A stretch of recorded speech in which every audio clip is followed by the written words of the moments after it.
Okay, today we're going to talk about 3D graphing and some applications of it. So, number one thing, the 3D graph, and you may want to look in your book because I'm not very good at drawing this 3D coordinate system.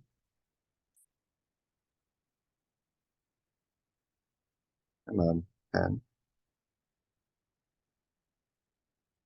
3D coordinate system has three axes, X, Y, and Z. X and Y can be thought of as on the table, just like your paper, and Z coming up out of the table or down through the paper table. And if you look in your book, if you're watching this and you can have two devices up or watch it with a neighbor, so you can each have the book up, it's helpful because it's a lot easier for printed drawings to look better. So we can take a look and see the idea of the cuboid. Okay, I'm going to look at example 1. They tell me write down the letters of the coordinates that are 0, 0, 0. Well, in that one, that is coordinate F is the origin, and 2, 0, 0 would be A. It's important that I look down the x-axis first. So they're going to go 2, 0, 0. This is a coordinate triple, so I look down the x-axis 2, and it should be right on the x-axis. Okay, write down the coordinates of some of the rest of them. B is going to be 2 on the x, 1 on the y, and 0 on the z. D, yes, we could do C next. C is right above B, so it's got the same x and y coordinate, but it has a z coordinate of 3. D is right above A, same x and y coordinate,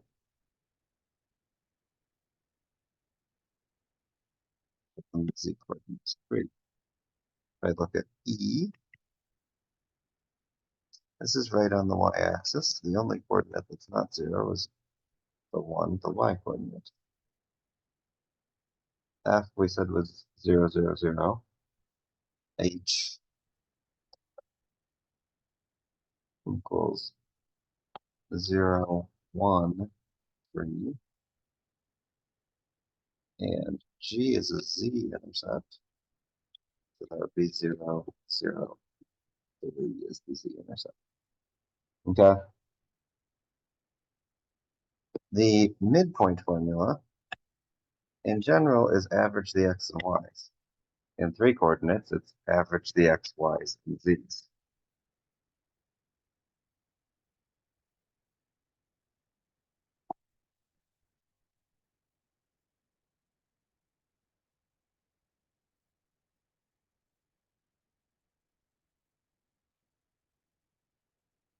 So, if I want the midpoint of AB, with A having these coordinates,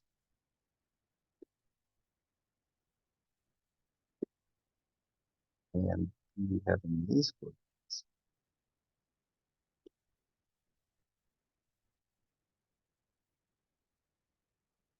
I can just average them. 1 plus 2 over 2 is 3 over 2. Negative 1 plus negative 2 over 2 is negative 3 over 2. 2 plus 3 is 5. So I'm just adding up the x coordinates, the y coordinates, and the z coordinates. Okay, now we can make it a little trickier with example 3. The coordinates of two vertices of a parallelogram are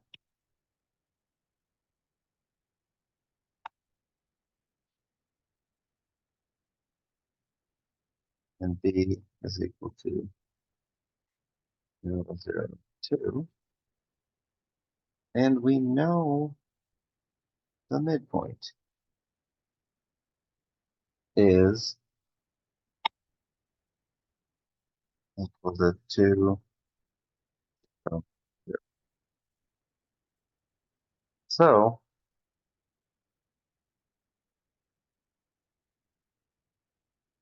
no, I've got that midpoint wrong.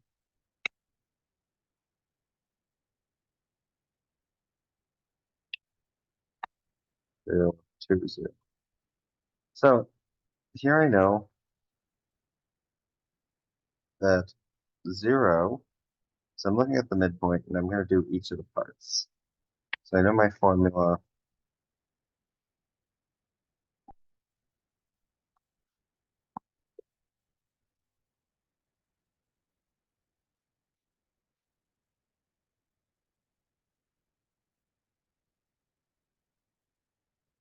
And my first one is 0 for the x. X1 is 2 plus unknown x2 over 2. I multiply both sides by 2, I still end up with 0. And I could subtract 2 from both sides, and I can write that down. But 2 minus 2 is x2. So I'm looking at this as point A.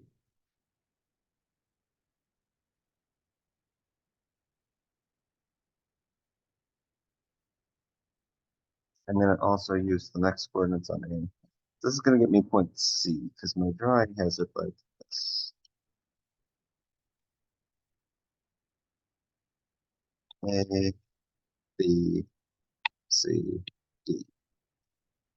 And then here's M. So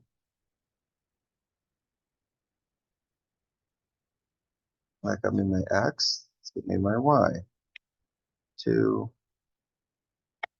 equals 0 plus Y2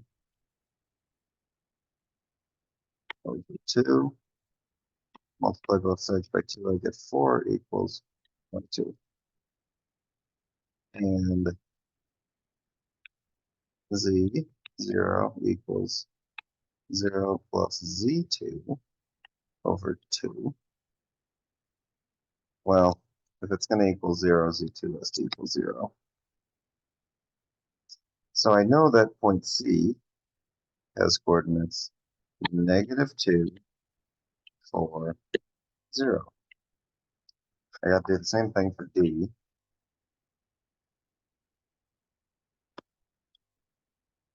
0 equals 0 plus x2 over 2. That tells me x2 equals 0. So this is point C. This over here is point D. And then I know 2 equals 0 plus y2 over 2. And y2 has to equal 7. And 0 has to equal 2 plus z2 over 2. Again, z2 likewise. One up here is 0 or -2. So I got 0, 4, -2 for D. The distance formula is very similar to the two-dimensional one. And I could show you it written out by finding the distance across the middle and then going the distance vertically. I'm going to let you believe it.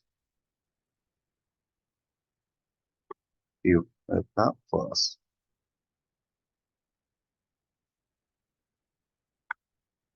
It's basically the same as the regular distance formula. I subtract the two coordinates for each one and square it. It's kind of like a three-dimensional version of the Pythagorean theorem.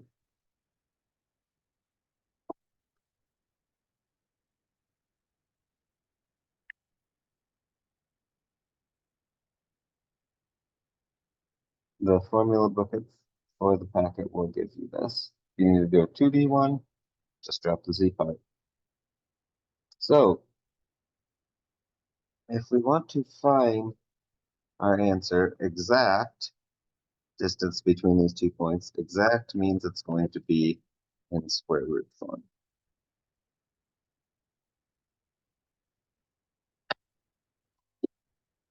And then we'll let a calculator run that.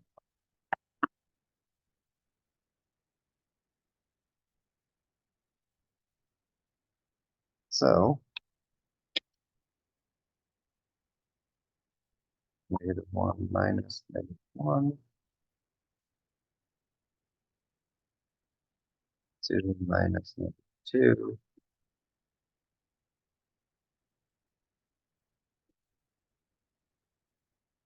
Well, the first thing, -1, the minus negatives become plus. -1 plus 1 is 0. Squared doesn't matter. 2 plus 2 is 4 squared. It will be 16.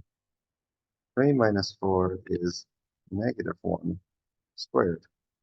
So this is equal to the square root of 17.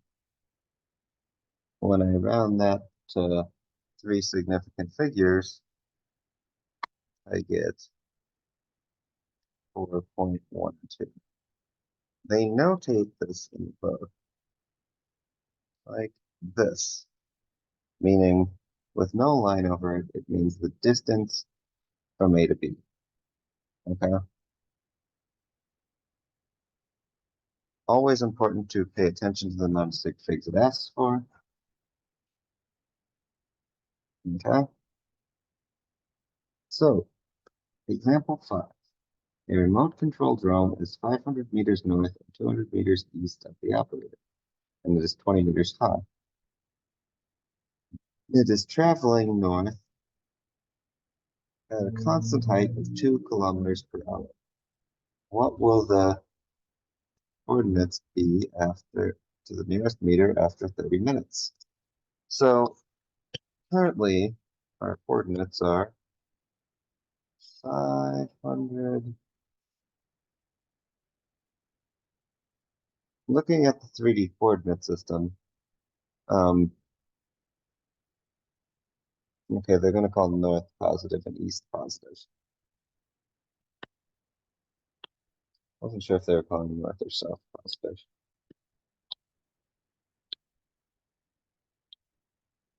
And we know that we move for 30 minutes, which is 0.5 hours, and 2 kilometers per hour, or 2,000 meters per hour.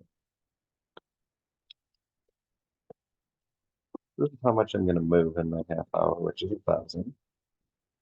And my direction is due north, so I only need to affect the north coordinate, or the, I guess that's the x. Part B says, at the time, how far will the drone be from the operator? Unless I need to use the distance formula. The operator is at the origin, which is kind of nice. So I'm doing 1,500 minus 0. And this gives you answer to the nearest meter.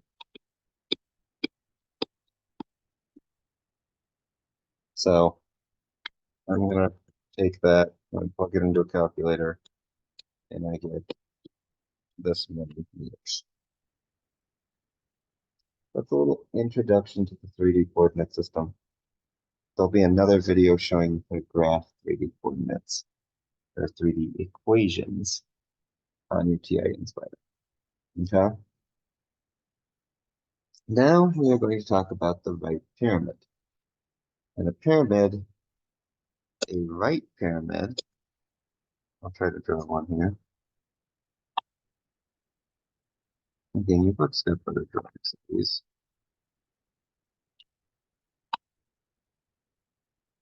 Is a pyramid where the center point of the pyramid, G, is also the point is directly below the vertex point at the top. And they label it. Okay.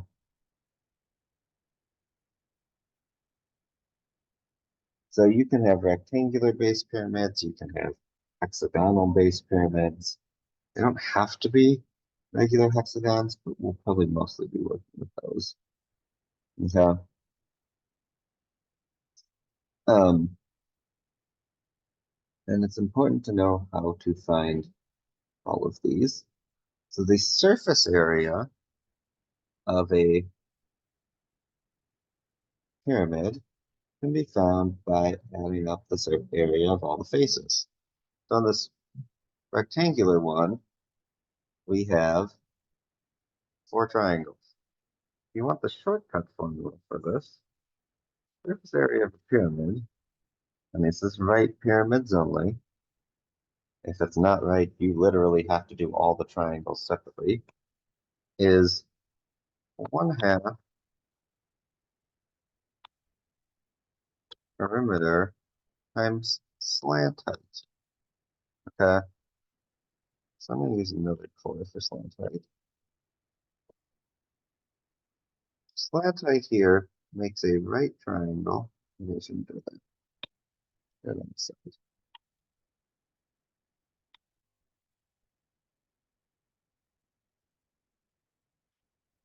Is the height basically the length of the triangle? Maybe it's easier to see on this side. Yeah, it's easier to see on this side. And we use it L. That's called slant height. Cursive L.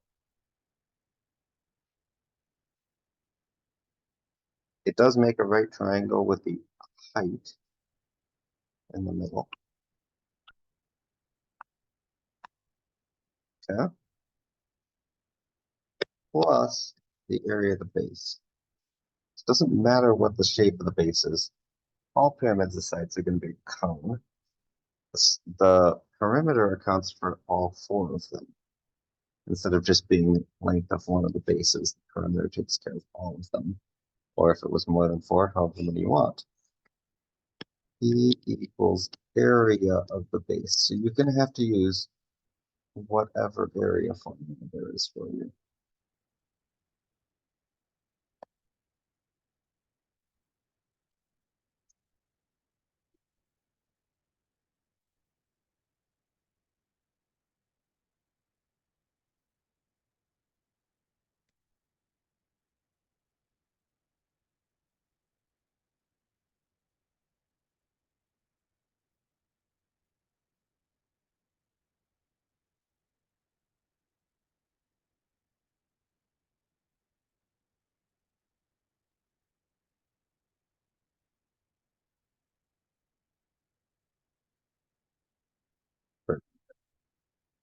Okay, the volume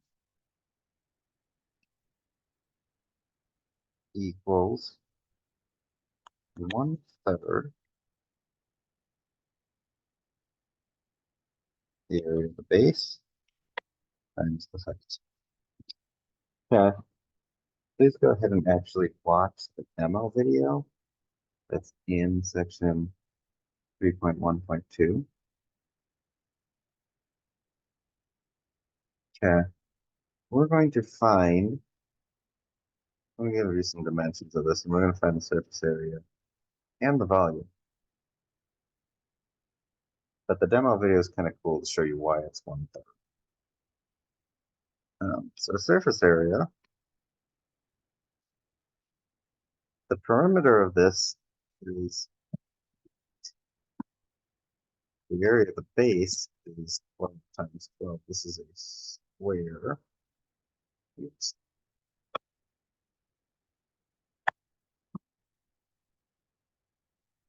This height is h.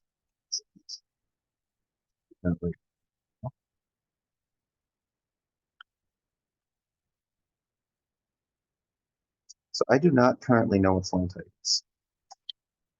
But L is the hypotenuse of a right triangle with the height as 1 dimension. Half of the side length, which is 6 here. So 8 squared, I can use the Pythagorean thing. 8 squared plus 6 squared. And that's equal to 10 squared.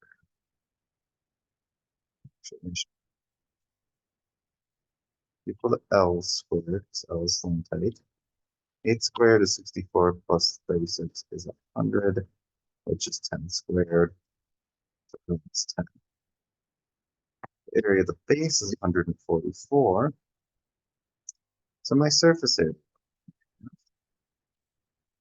38 times 10 plus 144. This is 480. Half of that is 240 plus 144. It's 388. And that is, this is an area. These were in centimeters. So that's square centimeters, or centimeters squared. The volume for this particular one is area of the base, third area of the base.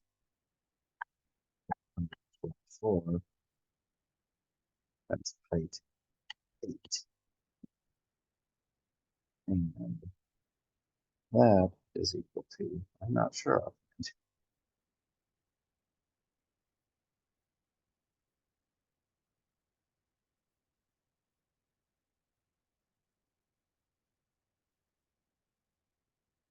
384. This time we have a unit that's cubic.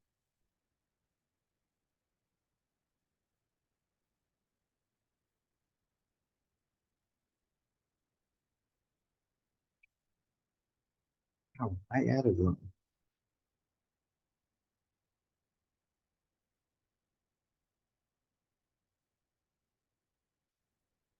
I don't know how I got 240 plus 144 equals 388, but equals 384. That's kind of ironic. These two are the same. That's not normal, but surface area and volume.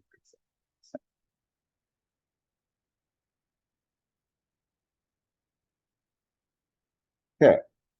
The pyramid, the cone is very much like the pyramid, except the base is a circle.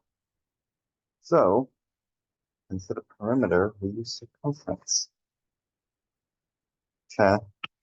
Circumference is equal to 2 pi r. So for a cone, or area of the base is pi r squared. So we take our basic pyramid formula, surface area equals, here's our pyramid. I'm going to plug in specific things for the cone. Perimeter is circumference, which is 2 pi r. 1/2 times 2 is 1.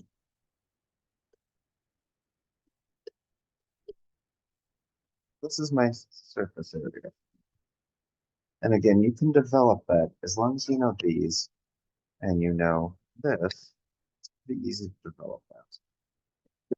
Volume, area of the base. It was over. Area of the base is pi r squared, so I substitute that in, and I get that volume formula. Okay.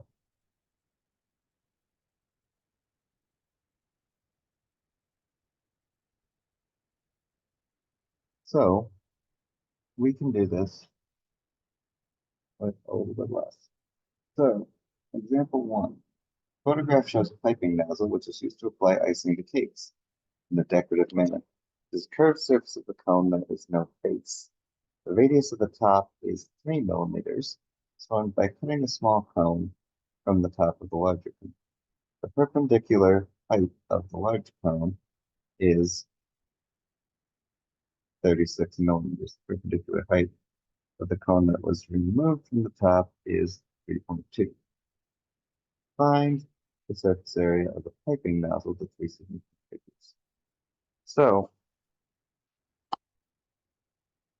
we know we have 2 cones. Okay. So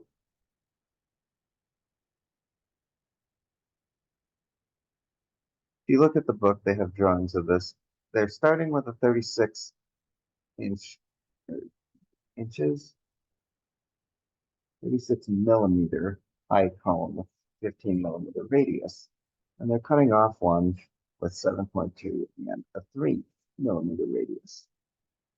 So we're going to use our surface area, but we're just going to drop the b part, or the pi r squared here. Okay? And we'll take the top one minus the bottom one. One. Okay, so we don't actually need the 1/2. We're going to start from this line here. We don't need that for now. So pi RL. We do need to get the slant height on each of these. And the radius, the right triangle is just radius and height. So height 1 equals the square root of 15 squared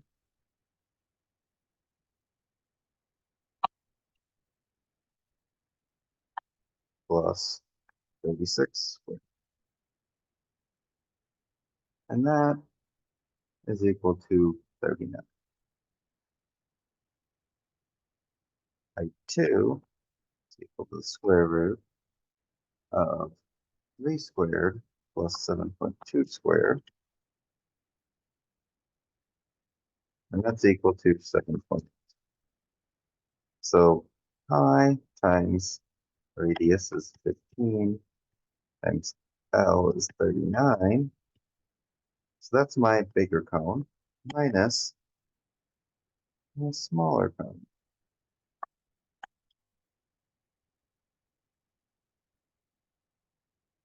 My radius is 3, my height, slant height is 7. And answer to 3 significant figures is 1,760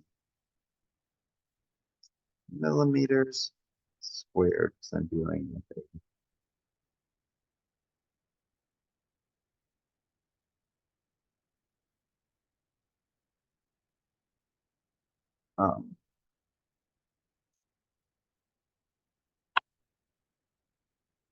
surface area. Area is always in square units.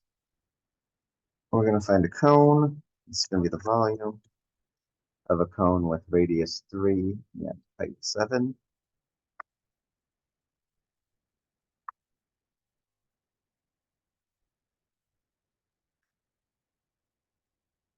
Okay, I can cancel one of these 3's with the 1/3. 1/3 times 3 squared is 1/3 of 9 is 3 times 21 times 7 is 21/5. And as for the exact volume, so exact must be left in terms of pi. And this is cubic centimeters, centimeters. The sphere and hemisphere. Sure you know what a sphere is. Sphere, and these volumes can, the volume equation can be developed, and actually the surface area equation too, with some calculus.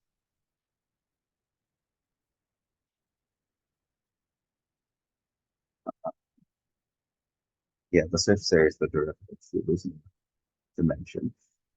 A hemisphere, you literally just take a sphere and you cut it in half. Okay? This is find the surface area of a sphere with radius 3.4. We're going to find the surface area and this. The surface area, it's got radius 3.4 centimeters. Or times pi. And this one asks me to round to the nearest centimeter. Really important that you pay attention to those things.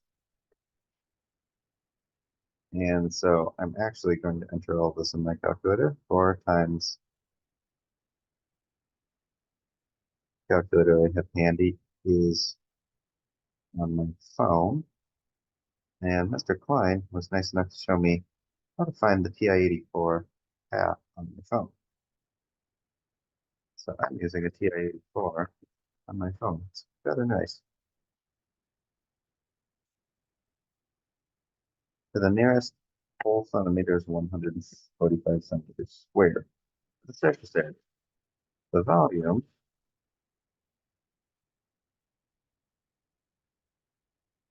is cubed. And we'll find this also. It's the nearest centimeter, the cubic centimeter.